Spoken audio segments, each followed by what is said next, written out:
You have some narrative in your mind that is so negative that when you look in the mirror, you see somebody worth trashing. You see what's wrong. You pick apart your appearance. And I want to reverse that, because here's the deal about self-confidence. Self-confidence begins with you. You realize the word self is in there, right? I can't give you confidence. I can give you a little boost. I can give you tools. I can encourage you. But confidence is forged in fire.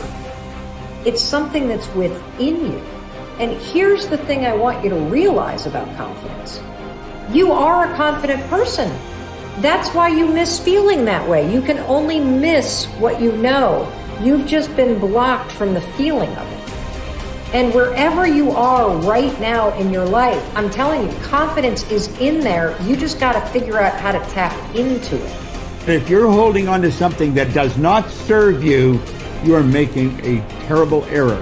It's going to cause all kinds of problems. You may blame other people or other things. You may blame the situation. It's you are the cause of the problem. The man that told me to pick up this book and read it, Ray Stanford, he had a saying. He used to say to me, Bob, you're the only problem you'll ever have, and you're the only solution. I think it might have taken me 5 years to understand it. But I do understand it. And you know something? I am the only problem I'll ever have, and I am the only solution. Don't hold on to anything that is not serving you. Reject it. You know the beautiful part about having an inductive reasoning factor? That's the part that chooses thoughts. You can accept or reject. The beautiful part of your mind, you can accept or reject anything that comes into your world. Accept or reject it. It's a choice. Don't hold on to anything that is not serving you. If we play the victim role, then we are using our personal power to be helpless. If we decide to accept responsibility, then we don't waste time blaming somebody or something out there. Some people feel guilty for creating illness or poverty or problems. They choose to interpret responsibility as guilt. And some members of the media like to refer to it as New Age guilt.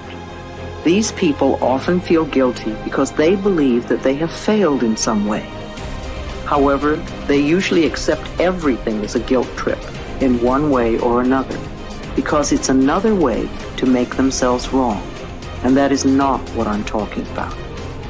If we can use our problems and illnesses as opportunities to think about how we can change our lives, we have power.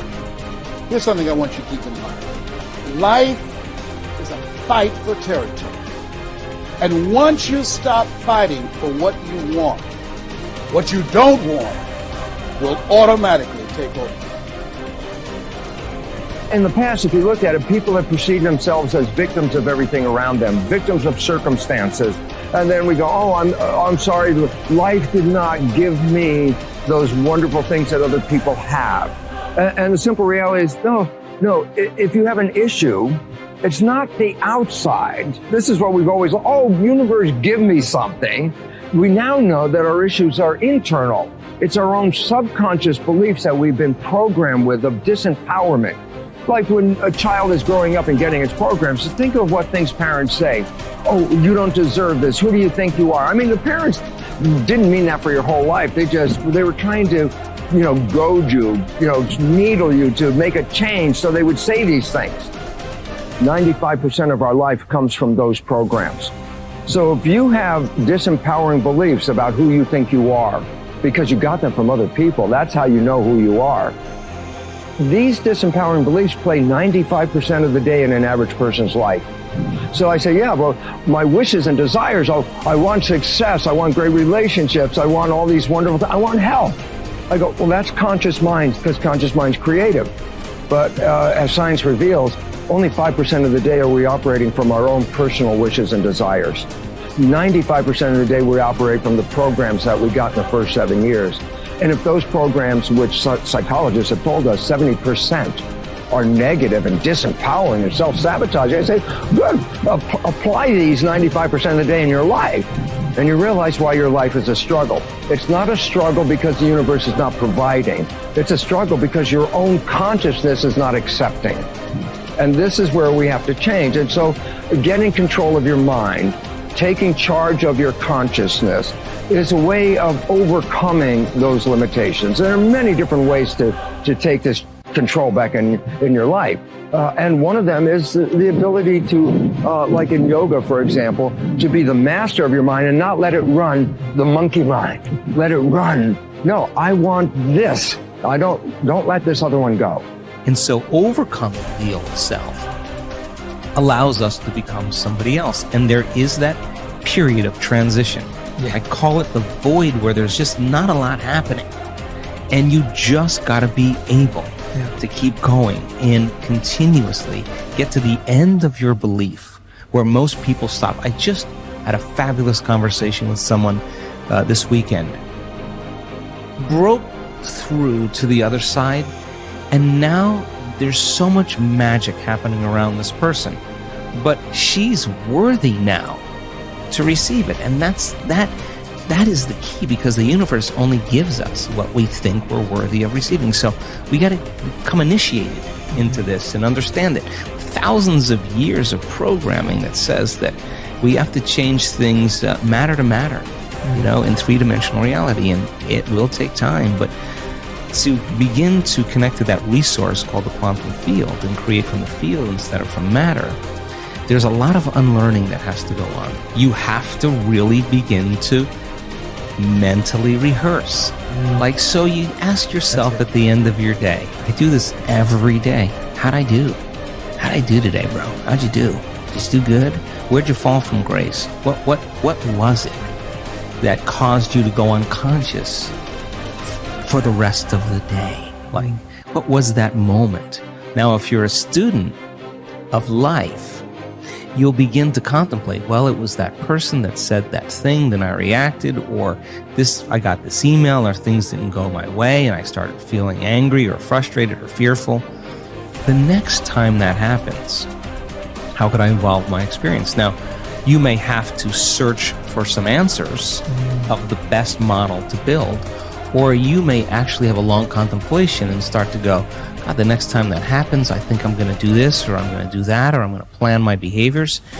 And the act of closing your eyes and rehearsing what you're going to do begins to install the neurological hardware in your brain to look like you already did it.